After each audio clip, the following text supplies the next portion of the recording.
Marshall a 3, and they knock it down. So they lead 74-70.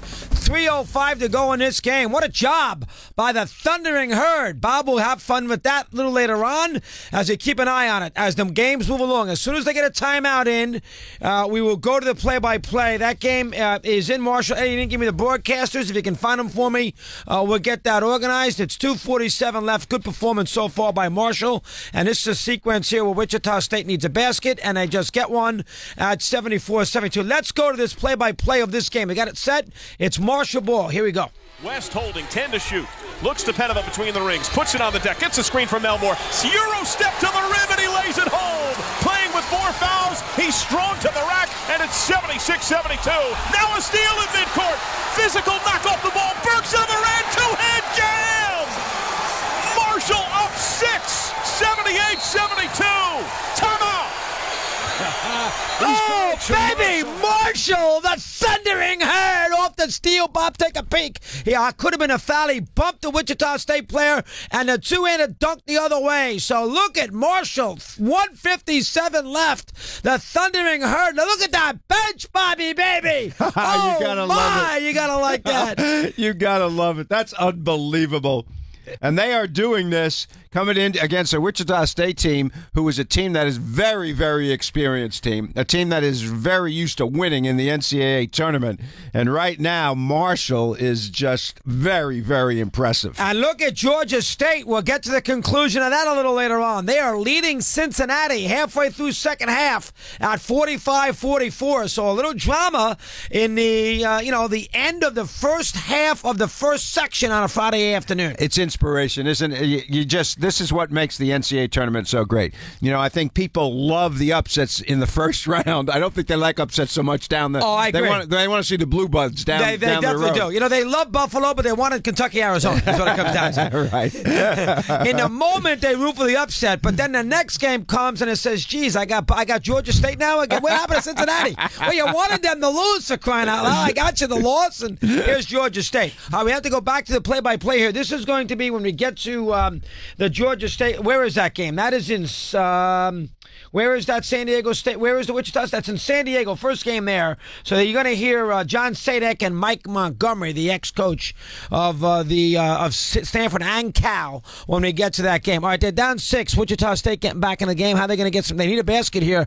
Don't go for 3 with 1:58 to go. Get the basket first, right? Oh, no, absolutely. I mean, you go inside if you can. You get an inside touch. Landry Shamet is the guy who should be taking the shot from the outside, or Connor Frankamp for Wichita State. And they will not lose their cool. I mean, they should get a good shot. I would expect them to get a good shot in a situation like this. You would, and they must score here. Oh, no doubt about it. Now, do you foul if you missed? Do you foul to extend a game, or are you still going to play some defense down by 2 possessions? I can't see the time right now. I think it's 1:58, Bob. No, you don't foul yet. No, you don't foul yet. You got to rely on your defense. You try to go after a steal, slap at the basketball. So even if you're down 6 with 1:40, you let the game play itself out. Yes, absolutely. That's 2 threes, right? I mean, you can get that in a heartbeat. So you don't foul yet. Down 6. Right, and if you're a Marshall with the ball up 6, don't get conservative. Play your game. I wouldn't. They don't play that way. I mean, they play. He's NBA background. His brother's an NBA coach. The whole thing. So they don't pay attention to the shot clock. I really don't believe that in the game. And this game that I'm watching is the first game I've seen them. The whole game like this, they don't worry about the shot clock. They just go and run their stuff. Marshall, now remember, the winner of this game in San Diego, where is that bracket? I got to find my little bracket here and find out where they go next. Well, let's get to the play-by-play first. I'll tell you where they are, where we stand. Marshall up 6, Wichita State ball. Listen Wichita up. State. Bounce pass disrupted, finds Reeves, who was knocked free briefly by John Elmore, who smothers Reeves, playing with 4 fouls, contested free throw line jumper, off iron miss, rebound to Marshall, and C.J. Burks.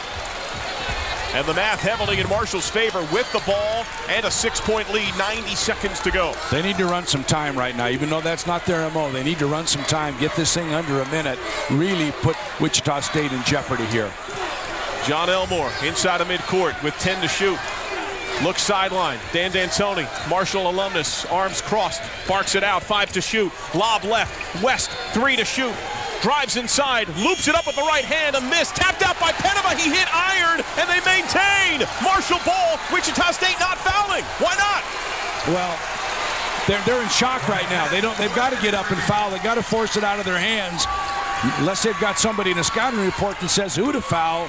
Burks gets hit mid-lane with 15 to shoot. They let 15 seconds erode.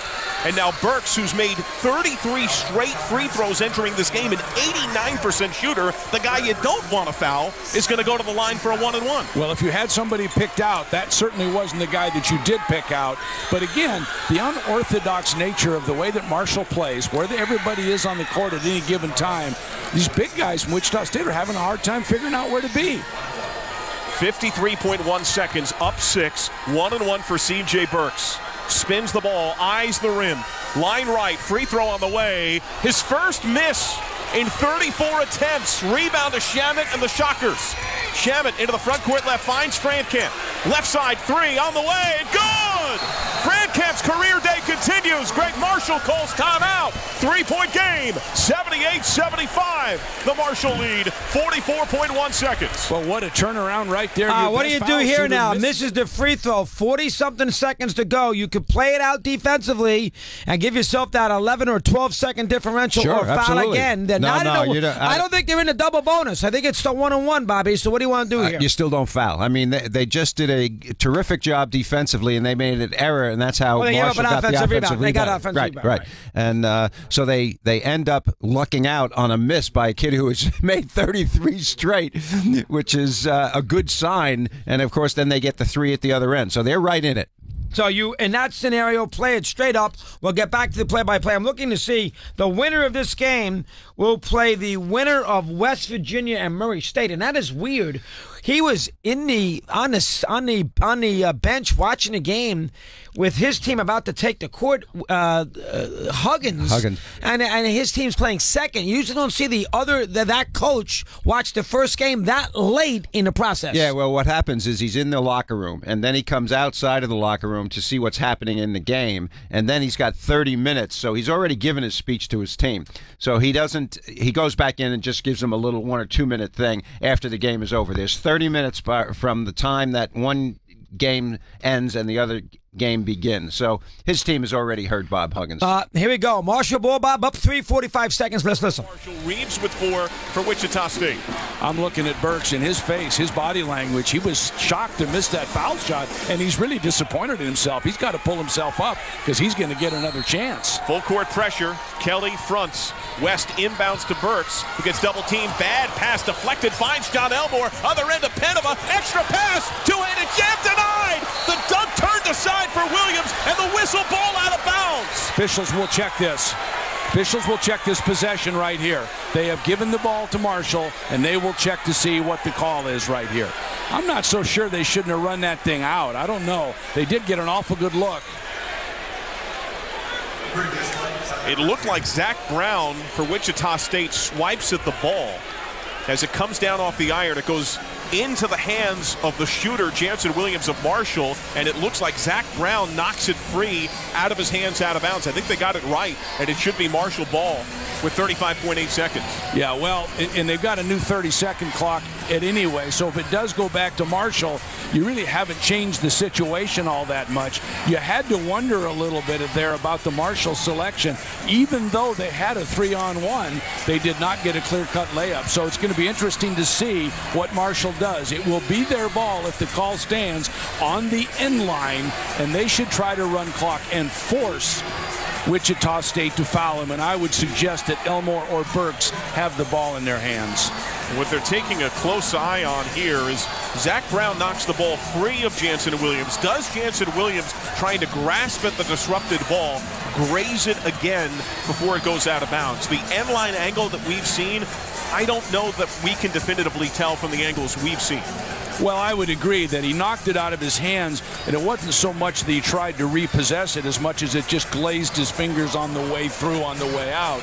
It is a tough call as you talk about what incontrovertible. That should be Wichita State basketball, Bob. Don't you agree? I think it's off the Marshall player, but I don't think they're going to get the call. All right, 35-8 to go, 30 seconds. What do you do if you foul here if you're Wichita State? Well, there's 5.8 difference between shot clock and game clock. clock, but I think you can't let it go that far. You got to make something happen right away. You want a foul. Okay. You want to pressure the ball that's being inbounded. You want to deny, get a 5-second count. If the ball comes out, you want to, especially if it comes into the corner, you want to trap like crazy, see if you can get a turnover, and if you have to foul, that's the third option. Third option, but you have to foul eventually. You can't let the whole clock run out. You can't let the clock run to 10 seconds, 5. You can go 10 seconds, you try all these traps and what have you, and then you got a foul, correct? Yes. Okay, we'll get back to it. Wichita State at Marshall up 3.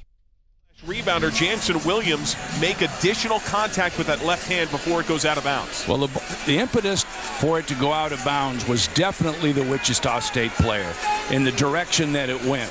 Whether it caught the left hand of the Marshall player there on the way out of bounds, Jansen Williams, I don't know that you can make that call in a situation like that.